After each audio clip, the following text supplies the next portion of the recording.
Many years ago when I was in practice, I finished medicine, finished my residency. I started seeing patients. I was doing just as I was taught in my residency. Seeing patients every day, taking care of them, writing prescriptions, prescribing tests. And I noticed that my patients kept telling me the same thing. They would say, "Dr. Stoll, can't you help me? I'm falling apart." And so I heard it over and over, and I would laugh with them, but I never really understood that. One day there was a woman sitting on my exam table, and she said, "Dr. Stoll, I'm falling apart." And I said, "Well, wait a minute now. Lots of people tell me they're falling apart. What does that mean to you?" And she did something that I didn't expect. I expected her to say, "Well, I have high blood pressure, my knees hurt, my back hurts, just diagnosed with diabetes." But she started in a very different place. She said to me, "Dr. Stoll, my husband and I have a strained relationship because I'm not well. Dr. Stoll, our finances are falling apart as a family because we're spending so much money on healthcare. I haven't been able to travel to see my grandkids in 3 years because I'm so ill. I can't go to church. I don't leave my home very often. I'm depressed." So it was this whole social, emotional, and spiritual aspect of her life that was falling apart, and I was only thinking it was her physical life. And then she asked me a very challenging question. She said, "Dr. Stoll, how can you help me?" Well, I can tell you that my medical training did not prepare me to answer that question, and I didn't have an answer for her. And so I left the room, and she was crying, and I didn't have an answer. And I asked myself a question. I said, "Scott, what are you going to do to help the next patient that asks you for help because they're falling apart?" So I started to do some research and studying, and I thought surely some of the diet books on the market today have the answer. So I read from Atkins to Zone and all the diet books in between, and I was more confused than when I started. Is it low carbohydrate? Is it high protein? Is it low fat? Is it high fat? Is it low sugar? But none of them really addressed the problem of this falling apart that my patients were describing. They all addressed the calories and the weight issue. And then I saw the studies on dietary success after 5 years, and I thought, surely that's not the answer because, the studies suggest that between, 3 and 7% of people are able to keep the weight off after 5 years. So I knew that I could not prescribe one of the diets and expect that my patients would have long-term success. So I went back. I had nutritional science and biochemistry undergraduate studies. I thought, well, surely there's got to be an answer in nutrition. And I started reading studies. I ended up reading like 10,000 studies online over the course of a couple of years looking for a solution. And I kept coming back to the more plants we eat, the healthier the body. And then I came across some amazing physicians, Dean Ornish and Joel Fuhrman and T. Colin Campbell and Caldwell Esselstyn, some of the real leaders, and saw that they were having tremendous success reversing disease in their patients by prescribing a plant-based diet. So we started doing this at home with our own family, and I saw the health of our children improve. We have 6 children who never get sick now. No antibiotics, no ear infections, strong, healthy, vibrant children. My wife and I started to feel better.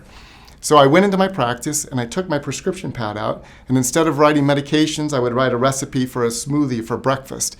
I'd say, "Here's some great lunch ideas. Here's a recipe for a good dinner."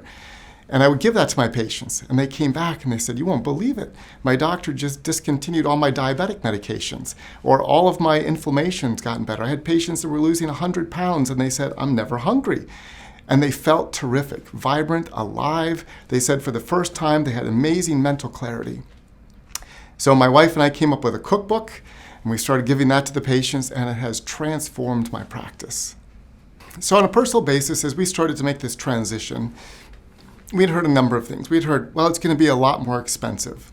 And what we found is that when we got rid of all of the meat that we were buying, organic meat, all of the snacks that we were buying, cheese that we were buying, all the junk food, and just went to plant-based food, our budget was about the same. It really didn't cost us any more. And this has been confirmed over and over as I've worked with patients from every economic level, that at the very most, maybe a 10% increase in their budget. But there are lots of ways to make this very affordable. So that really gave me a lot more confidence, both personally and working with my patients. We also heard it's going to take a lot more time in preparation. And sure, if you're buying frozen dinners or you're going through the fast food drive-through, it is going to take some more time. But what we found is that by refocusing ourselves that, food is the foundation of our lives. It's something that we do 3 times a day. It's something that we 1,831 pounds of food in a year. by taking a little more time to get that piece right, it actually frees up other time. And I found this with my patients. As they get healthy, they're not spending 3 hours waiting to see a doctor who's running behind. They're not waiting in the pharmacy to get their prescription filled. They're not waiting for another imaging study. There's time that they're buying back from other places. One of the other magical things that we found is that we refocused our lives on food, and our kitchen became the heart of the home. So our children assist in food preparation, and it's a wonderful time for us to have conversation. We spend more time eating. We try to make our meals a beautiful time of family interaction and conversation. We all do kitchen cleanup together, and we talk about world events. So it has really become a time that has brought all of us together in a very different way. And so I think in all of these ways, the food has changed our lives in such a profound way at every level, and it's not just been the food that we're buying and cooking, but it's brought our family together. I've always told my patients, and when I speak, that food is powerful. Food is very powerful. And actually the word diet means to lead one's life. It should be like a foundational cornerstone of our lives. And because I think we can understand that food impacts our financial lives, our spiritual lives, our relational lives, politics are influenced by food, our national health care is influenced by food. Food is like this core foundation in life. And because it has such an emotional and powerful effect on our lives, we find that there can be some antagonism in making some dietary changes. And I've always encouraged my patients, when they're making dietary change, lead by example. This is not something we fight with words. This is, your example will speak more than you can ever share verbally. And so I've encouraged them, live by example, let them see how you are changing, they will simply ask you. But because food is so powerful, it can often cause division. It can cause division amongst families, and I found that it's often, one of the places where people have the most disagreements. Because the people that are eating a standard American diet don't understand, number one, the scientific implications of that in their body, but two, they often don't understand that food has enslaved them by this addictive component. Because food is working on those addictive receptors in their brain, and when they're not eating that food, they're going through withdrawal symptoms. They're being drawn back to those foods, which is kind of rewarding them for eating the food. They don't understand the power of that food, and for them it's fearful to give those things up because they feel like if they give them up, they're not going to feel well. And so it's because of that addictive nature of food and this conflictive nature that I think food impacts relationships. Dr. Kessler wrote an amazing book that really helped to clarify the power of food in our culture. One, helping again to identify that food works on this reward system in our brain, and then showing that a lot of the industries today are creating foods to take advantage of this aspect of our brain that is addictive. And so it's led to this enslavement to food that people don't realize that they're addicted to food. And so they're continually buying food to pacify this feeling, not knowing that they're addicted to food, and they're continuing in these buying habits.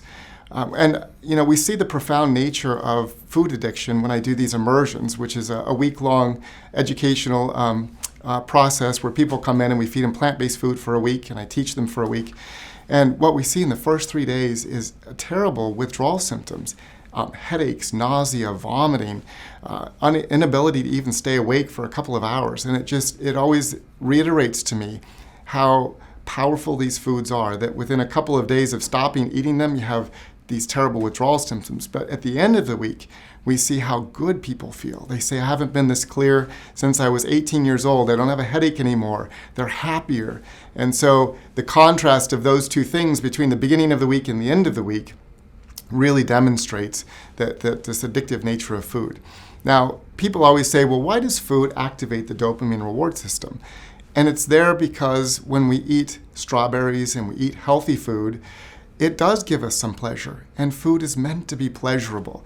We're supposed to enjoy our food, but it only activates it to a small degree and not causing us to slip into this addictive nature.